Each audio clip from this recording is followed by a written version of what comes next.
Hey there, cats and kitties. I am the Blues Man, Johnny Blues, and with this video, I'll be discussing my thoughts on episode 4 of the anime series, Masamune-kun's Revenge. I found this to actually be somewhat interesting of an episode, not least of which for the sheer absurdity that Makabe is using romance manga as his itinerary to strike back at the heart of Aragaki Aki. It's just like, dude, seriously? Come on, man. I know these are students, they're kids, they're still in school, you know, they still have a lot of growing up and learning to do, but it's kind of like, what the F are you thinking, dude? Why are you going to use manga as your influence to try to make her jealous and to try to get vengeance out on her, even though she is a raving, roving bitch? And this episode does go to certain lengths to try to make her more sympathetic, and it is working to a degree on me, but not so much in trying to call Makabe off from what he's doing, because I think he's destined to fail one way or the other. I don't think, you know, I can't take his motivation seriously. I feel like it's been destined to fail from the get-go, and it's going to be, you know, ending up with him falling for her anyway, so it's like, we're just, you know, watching the comedic events of him trying and failing of really trying to get at her and you know, discombobulate her and really get back at her. I just think it's all sort of a wasted effort. So there's hilarity that ensues in his constantly taking missteps and miscalculating and misrepresenting what he's even doing, you know, equating what he's supposed to be doing here. But, you know, as far as Aki goes, as I say, they are making her a little bit more sympathetic, but I found it more intriguing than I did, you know, in the sense that I still think she does need to be snapped back a few pegs. And I'm kind of, you know, seeing what Koiwai is trying to do with all of this. You know, she's really getting up in Makabe's face. Because Makabe, he's using this manga. He's going and approaching Aki with this stupid situation of giving her the umbrella when it's raining and trying to seem like a swashbuckling romantic guy and everything like that. And it's really just, it's having the opposite effect. It's turning Aki off, making her creeped out by the way he's being. He's being really weird around her and everything like that. At least that's her estimation of it. But I think it's also speaking to her own internal dilemma of she's kind of liking it. She's kind of liking the attention. She doesn't quite understand it because she knows she's a cold hard bitch. And there are hints and whispers, suggestions in this episode that something happened in her past, which I believe was a speculation I touched upon at some point in my episodic review coverage, that something must have happened or might have happened, and maybe it even relates to the pig split himself, Makabe, when he was younger. It does seem like some of the flashbacks she's remembering as she's, you know, mulling this over when she's by herself in this episode. There are a few times where it looks like he is just off screen, you know, and she's reacting to him or, you know, shunning him or whatever. We see her crying at one point, and so something happened when she was that age, and she believes all boys are liars. Watch it be something, you know, like Makabe was supposed to come over and see her, but a friend got in their way or stopped him or something like that. Or, you know, like, I don't know, the family went away and took the kid with them and he couldn't make the appointment, something like that. So she may have been scarred all along by this event, and it might be rooted in that childlike relationship that they had, that infatuation that may or may not have been shared by her, but was definitely, you know, how Makabe was feeling about her at the time. And I just find all of that interesting. I just find it intriguing how they're pacing the plotting of this and the revelations of all of this. And I almost had my breath caught in my throat when she ends up, we find out later in the episode after she's basically been approached for the umpteenth time by Makabe, and she's asked him flat out, "What do you like about me? How can you like me? You know, how can you be like this with me, trying to be romantic and sweep me off my feet and all this stuff?" I don't buy it. I don't understand it. Explain it to me, because she knows, she's self-aware that she's a horrible, horrible person, but she's doing it because she was heartbroken in her youth and she's retaliating. She never wants to feel whatever, you know, made her be brought to crying and shedding tears and feeling so heartbroken. She never wants to feel that again. Yes, it's a very childish appraisal, but again, these are teenagers, they're in school, and this is kind of how you are when you're still going through those growing pains of life and figuring things out, especially interacting with other people in just not only a romantic sense, but in friendships and even your family and everything like that. I mean, every single moment of every single day, especially during this period of that growth period of the teenage years, you know, you're really trying to just figure things out and put those puzzle pieces together, and they're never, it's like an unending thing, you know, even into adulthood. You could be 50 years of age, you're still going to be learning how to interact with people, because there aren't any two people that are ultimately that much alike that it's the same thing every time, you know. And I just found all of that, the sort of psychological things going on, the characterization things going on with Aki. While I say they are making efforts to make her more sympathetic, I don't feel sympathy for her yet, because I don't have the full story, but it's starting to open that door to me that, okay, well, there is more to this story. There is more to her. And if she's redeemable, that is kind of the clinchpin as to whether or not I will feel sympathy toward her. As I say, with Makabe, with all of his asinine working through manga chapters to try to, you know, get back at her, win her heart, and then squander it. You know, Koiwai is absolutely hilarious. He's actually moved to calling her master in this episode. I can't remember if he's actually done that in the previous 3 episodes as yet, but he's taking her guidance to its fullest, you know, impact on the whole scenario.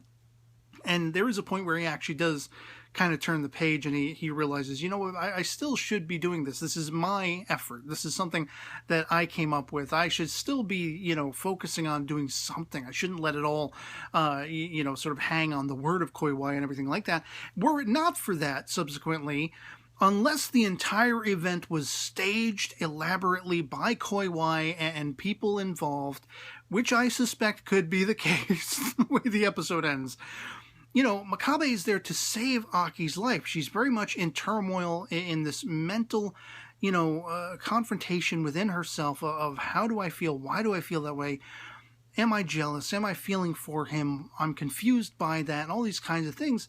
And it's made no better by Koiwai approaching her and realizing, hey, this is working. You know, Koiwai's end of it is working on her to manipulate her mind and really, again, make her seemingly sympathetic, make her seem as though maybe she is redeemable, and if she is, more power to her. I kind of hope that's the case.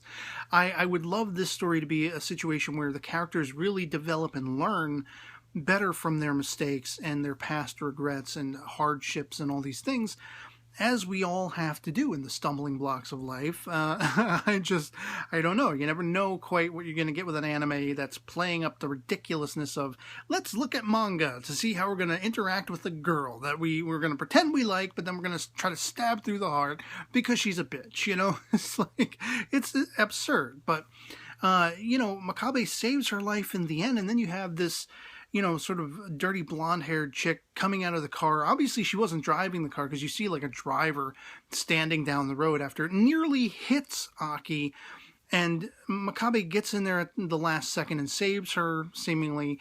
And then this girl, who is apparently devoutly religious, is thanking God for giving her this opportunity to see Makabe again, and he has no idea who the hell she is. And that leads me to wonder if this is another, you know, exploited ploy by Koiwai, you know, she ran off, like, right after she had the confrontation with Aki, and Aki was about to turn around and confront her back, you know, about her thoughts and feelings about Makabe that she's uncertain about. And then Koiwai was gone. So where did she run off to that quickly? She was probably in the area, tipping off the driver. Okay, when she comes around the corner, make like you're going to hit her. And I know Makabe's going to be here, because she's planting seeds on all sides. She's manipulating all sides. You know, I think it's her master manipulation that brought Makabe to this point, in a very similar manner to how all of her efforts are working on, Aki herself. It's something where it's almost like, as long as we're focusing on Makabe, we're never going to see the full picture, because there's only so much he knows, there's only so much Aki knows. As long as Koiwai is involved, we're getting aspects of the whole gamut of the range of this plot, where she's manipulating both of them, I think, and maybe trying to teach them both a lesson. And that would be something that, if it comes to fruition and it plays out that way, I would find highly satisfying. But for all the ridiculousness, as I say, I just found this episode highly compelling and interesting, that, here we have Makabe failing miserably at his approach of using this romance manga as the template to approaching Aki and trying to crush her heart. She's being creeped out by his every effort. And then when he shuns her, per Koiwai's suggestion, this brings about a sort of 180-degree turn of interest in Aki. And it's something I did not expect. I did not expect this frail sort of interpretation of Aki to reveal itself. I thought she would completely just continually be a bitch, and that would be it. And when she's actually getting up in his face, because as we find out after the fact, we didn't know it in the moment, but when she gets up in Makabe's face and tells him to get the hell away from her, she can't stand him anymore. I was wondering what the turnabout was all over again. It was like a double turnabout. First, she's kind of being sympathetic toward him, then she's shunning him again. Turns out she witnessed, had followed after being suspicious Makabe, and found out Makabe was going and having secret, clandestine meetings with Koiwai and everything. And she completely misinterpreted all of that, thinking it was something where he's like a playa. He's just going after girl after girl after girl. And she's just one among many on the rungs of his belt and all this stuff. She completely missed the mark on that one. But the fact that this is having an influence on her, an impact on her, does keep me very much intrigued. I was on the edge of my seat to really try to just see where this was going to go by the end of the episode. And it really got, with that situation at the end, it really ramped up the cliche again. I was like, this might as well be a chapter out of the very manga Makabe was using at the beginning, at the start of the episode, as that template. It seemed like such a soap opera-y, melodramatic kind of event, kind of framework.